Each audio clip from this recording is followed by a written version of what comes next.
Дојдовме на крајот од првата работна недела, вториот месец во новата 2015 година. Последниот работен ден од оваа недела го завршуваме со активности и настани од нашиот град. Останете со нас да видите за што станува збор. Почнуваме по рекламите.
Вчера вечер во општинската сала во Свети Николе се одржа работна средба со председателите на местните заедници од руралните и урбаните средини.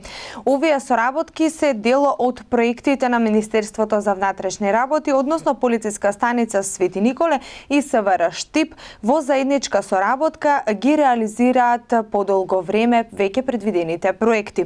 Целта на овие проекти е што поблиску едни до други и што поголема доверба и соработка помеѓу полицијата и граѓаните.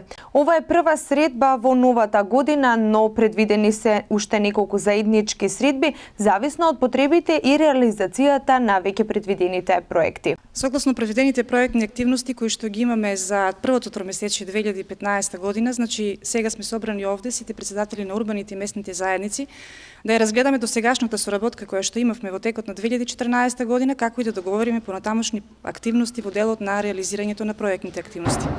Во делот на подобрување на безбедносната состојба, проблемите кои што ги имаат тие во нивните урбани заедници, како и соработката во иднина која што ќе имаме. Па до сега, од соработката која што имавме со председателите на местните заедници, значи и најдовме заинтересираност кај нив во делот на податоците кои што ни беа потребни, како и помагање во решавање на нивните проблеми.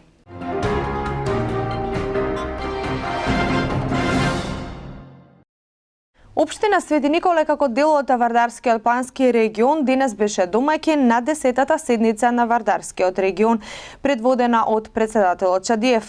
Пред самиот почеток на седницата разговаравме со градоначалникот Зоран Тасев и господинот Славчо Чадиев.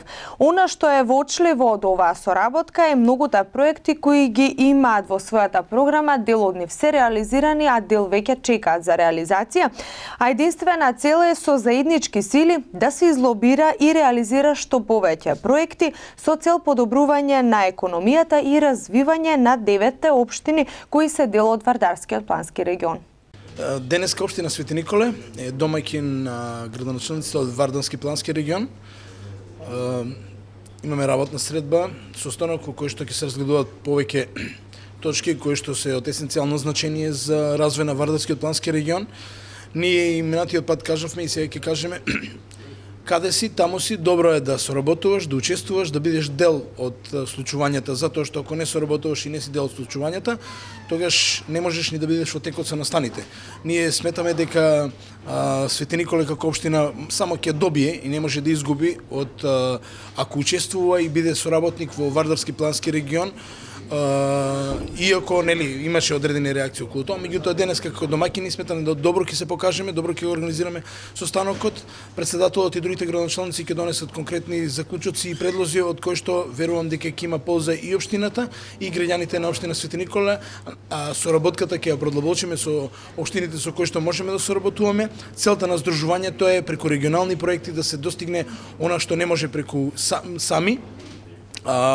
Во ова смисла би рекол дека токму и тоа е целта на состанокот, значи заеднички да ги одредиме стратегиите за развој на Вардарски плански регион и на тој начин да бидеме што поуспешни и како општини и како градоначалници.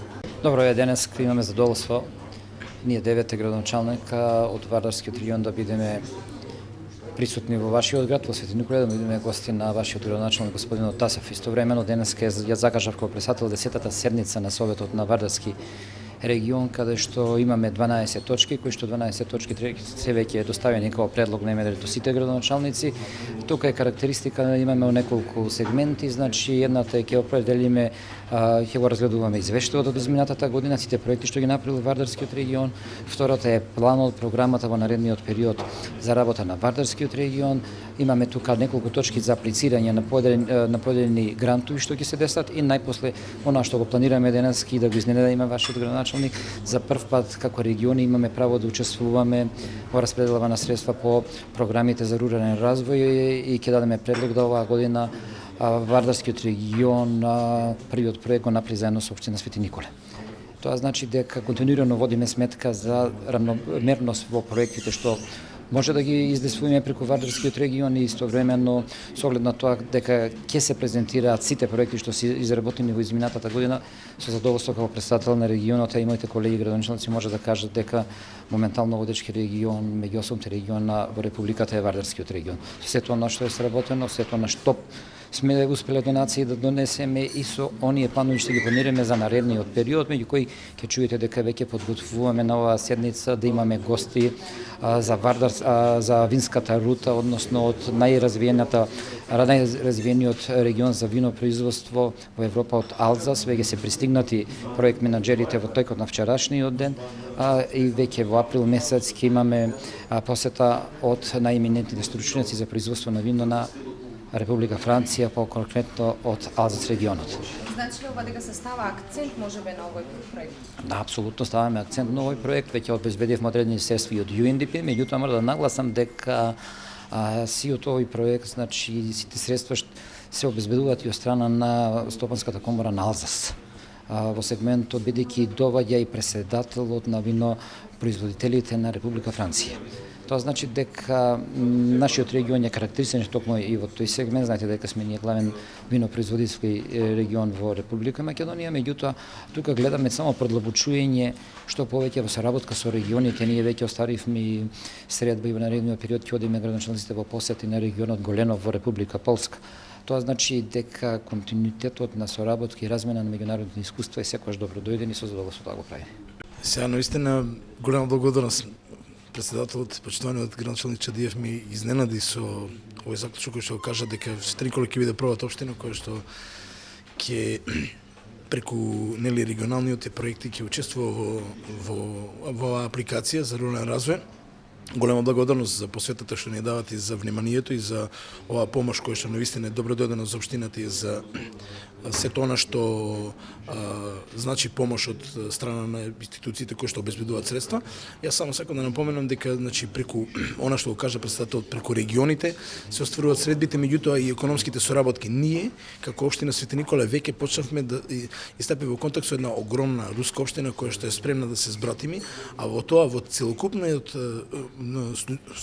случувања Вардарскиот плански регион како голем производител на вино и на трпезно грозје може да одигра круцијална улога затоа што ние ќе наставиме најблиски контакти и соработка со една област која што е многу специфична, многу развиена и многу ги бара нашите производи, така да ова е целта всушност на здружувањето и на соработката и верувам дека откога ќе се збратиме со овој огромен град и со оваа област на највисоко ниво, дека следниот чекор ќе биде да ние организирано како Вардарски регион го посетиме таму градоначалникот и целата област и тоа ќе биде уште поширок акцент за соработка за нашите бизнисмени, за нивните бизнисмени и остварување на една потесна соработка во која што сите би имале бенефит.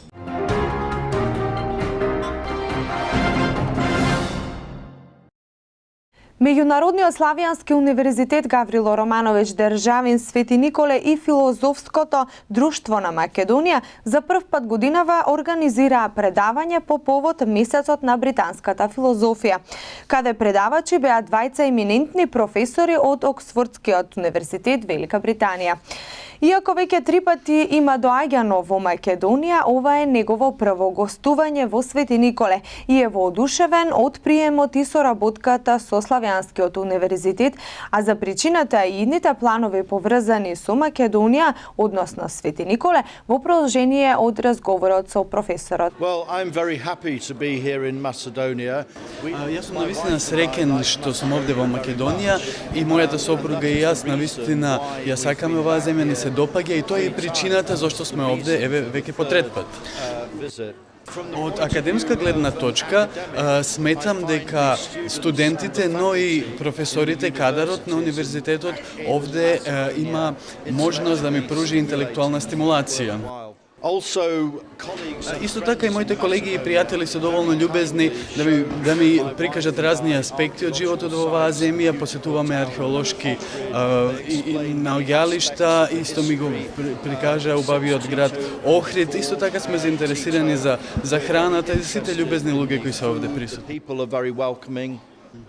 Пред да изучувам филозофијата на академски начин, јас се бавев со студирање на историја и можам да кажам дека од историска гледна точка Македонија е мощна, значајна, се разбира, од времето на Александар Македонски, но и потоа како еден вид на крстопат или разграничување меѓу истокот и западот, меѓу исламот и христијанството.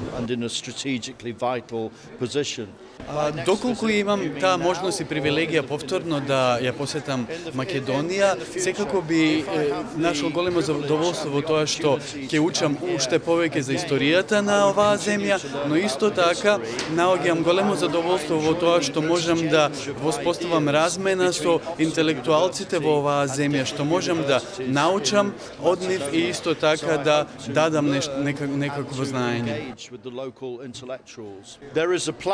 Постои план овој универзитет во Свети Николе да добие значај во светски рамки, кога е, например, во прашање филозофијата, и јас се надевам дека јас лично и Оксфордскиот универзитет ќе можеме да даеме извесен придонес на тоа поле. По повод месецот на британската филозофија, што се организира во Македонија од страна на повеќе институции, еве имаме денес ексклузивна можност да слушаме две предавања од еминентни оксфордски професори, професорот Стивен Прист и господјата Кери Смолмен. На тема, првото предавање на тема филозофски прашања, второто е на тема зошто Британија. Соработката со вакви еминентни стручњаци од областта на филозофијата е многу значајна за втемелување на самата филозофска мисла во Македонија, за на некој начин нудење на прогрес на истата и вклучување во тековите на светската филозофија.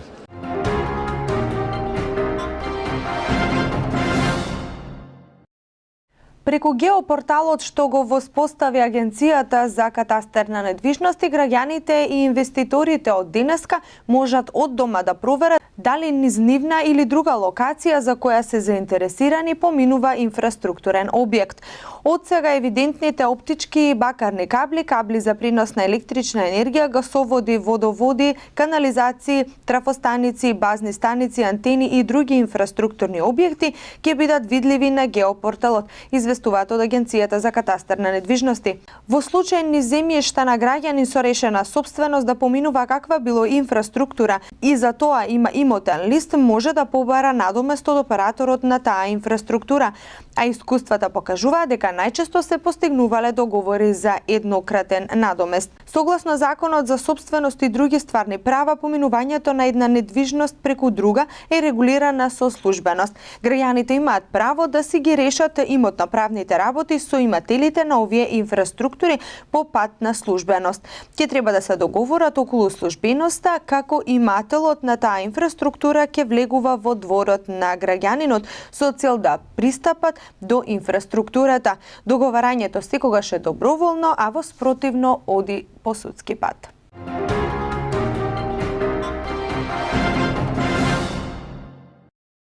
Останете со нас, во продолжение следува спортот.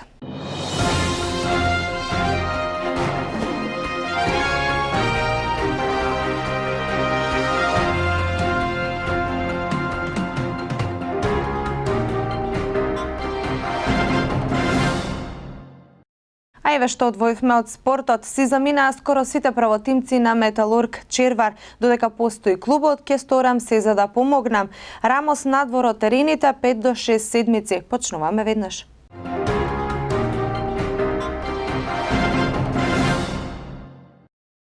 Председателот на Металург Левче Китевски го објави списокот на ракомитари што ќе си заминат од редовите на актуелниот првак на Македонија. Очекувано на него се најдоа скоро сите репрезентативци на Македонија од редовите на металурзите, но Китевски потенцираше дека управата на клубот прави се за клубот да опстои и да се врати на старите победнички патеки.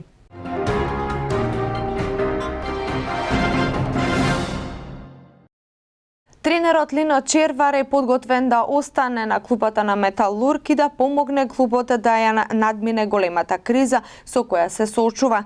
Хрватот е свесен за тежината на предизвикот пред себе, но напомена дека сепак ќе стори се за да го извлече максимумот од младите играчи што ќе ги има на располагање во преостанатиот дел од сезоната.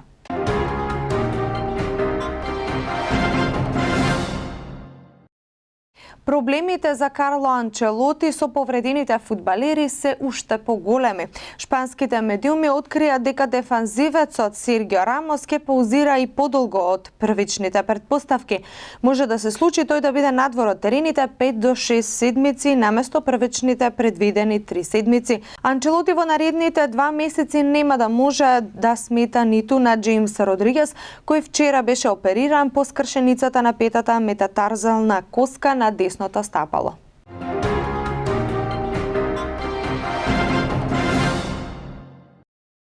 Овде завршуваме со спортот. За крај проследете временската прогноза.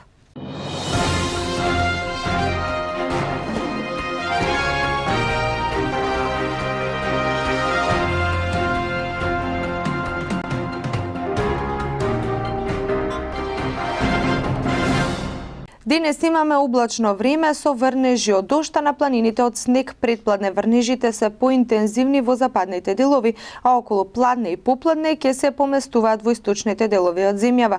Локално се очекува да наврнат на 25 литри метар квадратен воден талок. Во ноќните часови врнежите насекаде ќе престанат, ќе дува умерен повремено засилен ветер од југоисточен правец. Максималната температура ќе биде во интервал од 5 до 14 степени. Во деновите од викендот ќе преовладува променливо облачно време со локални врнежи, претежно од снег со слаб интензитет. Од понеделник под влијание на продор на многу студена воздушна маса од север, времето ќе биде значително постудено на повеќе места со силен северен ветер.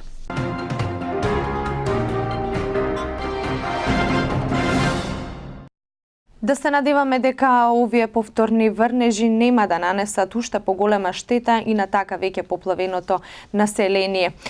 Јас ви благодарам за вниманието ви и понатаму останете со програмата на телевизија Свет и не заборавајте, покажите вашата хуманост и помогнете им на луѓето кои се настрадани во поплавите. Со нови информации веќе од понеделник. Пријатно!